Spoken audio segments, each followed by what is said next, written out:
I beat the Big Beach Brawl event, which was an event in PvZ2, which was dedicated to raining season.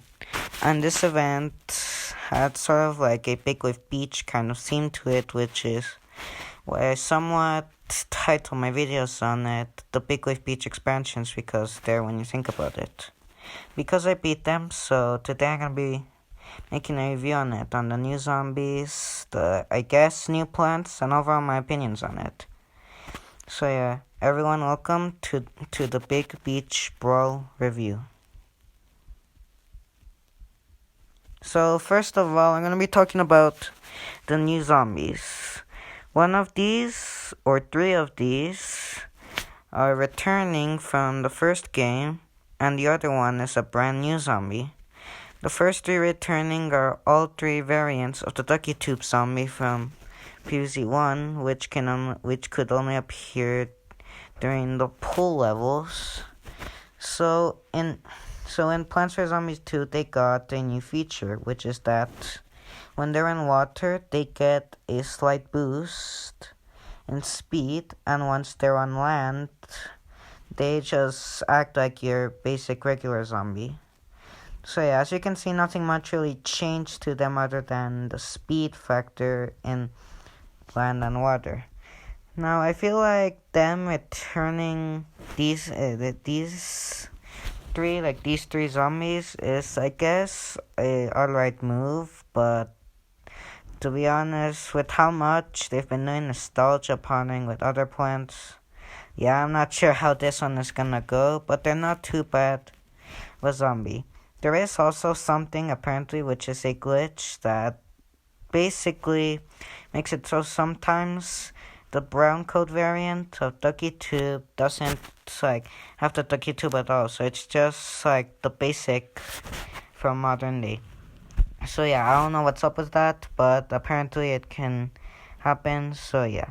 And another new zombie that was introduced here was the Raincoat Zombie. So Raincoat Zombie has two special abilities. One of them being that once it gets close to any plant, it will kick it, sort of similar to Punk Zombie. But unlike Punk Zombie, what he will do is that he will kick them all the way off the lawn. So that plant just basically dies right off the bat. And another thing is that he is completely immune to any filament plants until the suit is destroyed, so you can't attack him with electricity at all.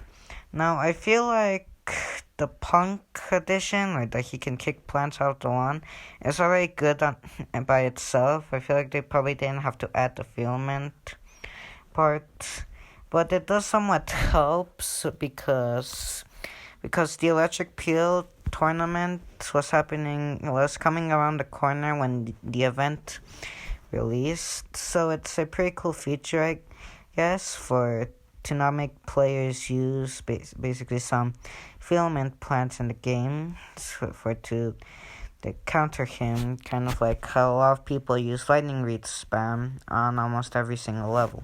So yeah, I feel like he's a pretty cool zombie and a really good addition.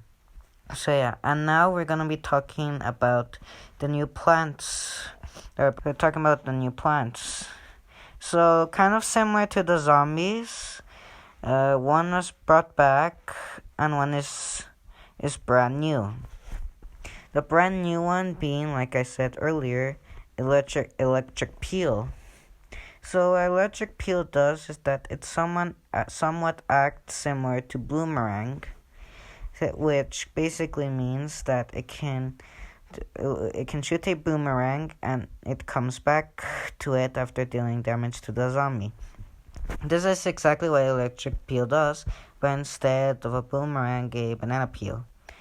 And this plant is actually a really cool one because one thing about it is that it's aquatic, so you can actually plant it on water, and it gets a little boost with it being that when it attacks, the water tiles that also got hit, that got affected, also get electrified. So a kind of unique boost, kind of similar to Flora, where she shot three bubbles instead of one when she was placed on water.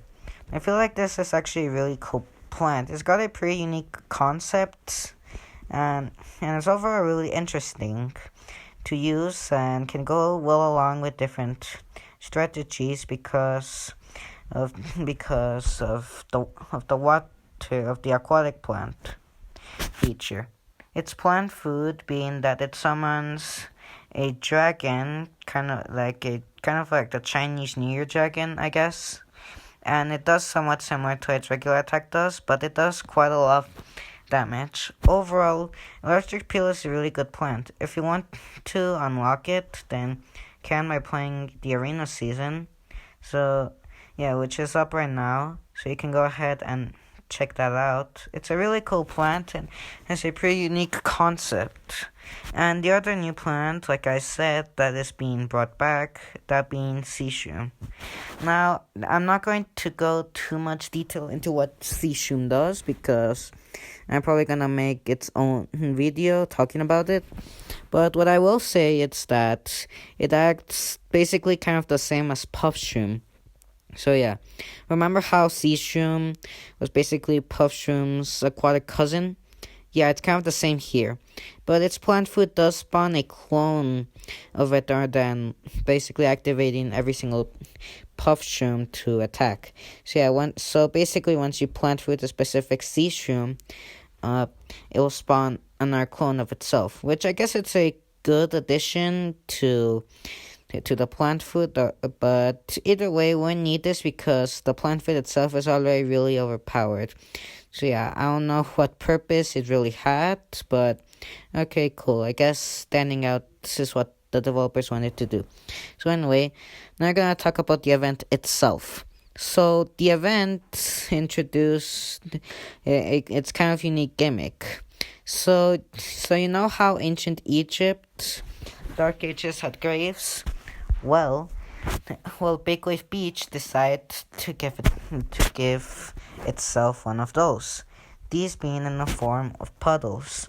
So what puddles do is that they spawn randomly on the lawn. They cannot be destroyed at all, and also they can't be planted on kind of similar to graves, other than being able to be destroyed by good old Gravebuster. So puddles are kind of like graves, right? But one unique feature they have is that the only plants that can be planted on top of them are aquatic plants. And they will do their abilities on them. So Tangle Kill will be able to sink zombies. Electric Peel might still get the boost, and Seashroom is gonna be Seashroom. So yeah, I feel like this is a really cool concept actually, because now you can finally bring aquatic plants into the land and somewhat mess around with them.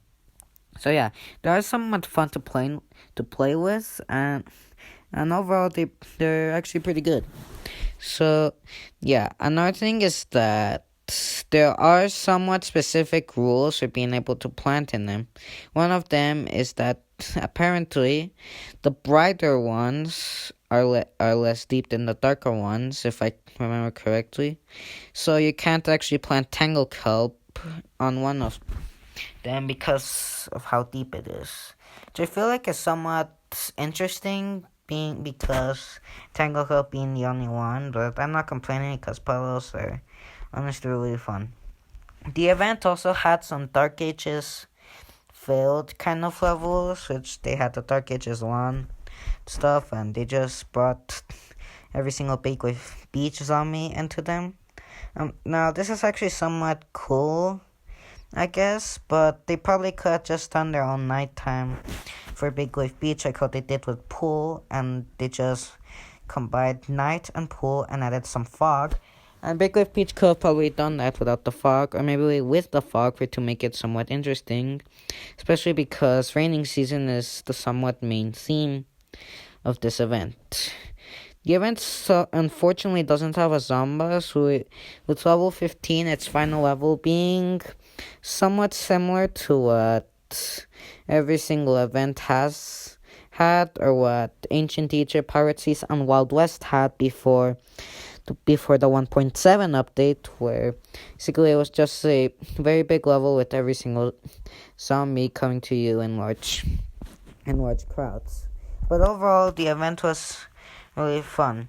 Now, like I said earlier, you can somewhat consider this as a Big Wave Beach expansion, as, to be honest, it somewhat is. Even though it doesn't have two specific zombies for it to really make it that being a brickhead variation or a rally, the event can somewhat feel like if it were made as an expansion. And even if you don't think about it that way and just think about it as a raining season event, it is still pretty fun. Introduce 2 new zombies, or 4 if you wanna take a look at the trio that the DuckYouTube zombies brought, that were really fun to play against, even though DuckYouTube did somewhat not change that much. And I brought 2 new plants. One which is really cool. Electric Peel does really have an interesting concept to it, and the other one which I'll talk about a lot more in a future video. So just stay tuned for me to ramble a bunch on Seashroom. Yeah, it's gonna be a very long video. So yeah, overall, the Big Beach Brawl was a really fun event. It definitely had a lot more interesting stuff to it, and I felt like more exclusive levels to Big Wave Beach. And it feels really nice, especially since a lot of the other worlds, such as Dark Ages and Frostbite Caves, were already known to have expansions. So with that information, you could probably already tell that this world and Neon Mixtape Tour and possibly the Lost City could have also had some deleted expansion levels. But overall, this event was actually really fun. I don't think this event is still possible to be played because I feel like it has already ended. But if you guys did play it, then I hope you did have fun with it. And if it is still on, then make sure you act quick because of the whole energy system. So you can only play like 4 levels every couple of hours. So yeah, just act quick on playing it, and hope you had fun. So yeah, anyway, that's gonna be it for this video. Hope you guys enjoyed it, and I'll see you in the next one. Peace.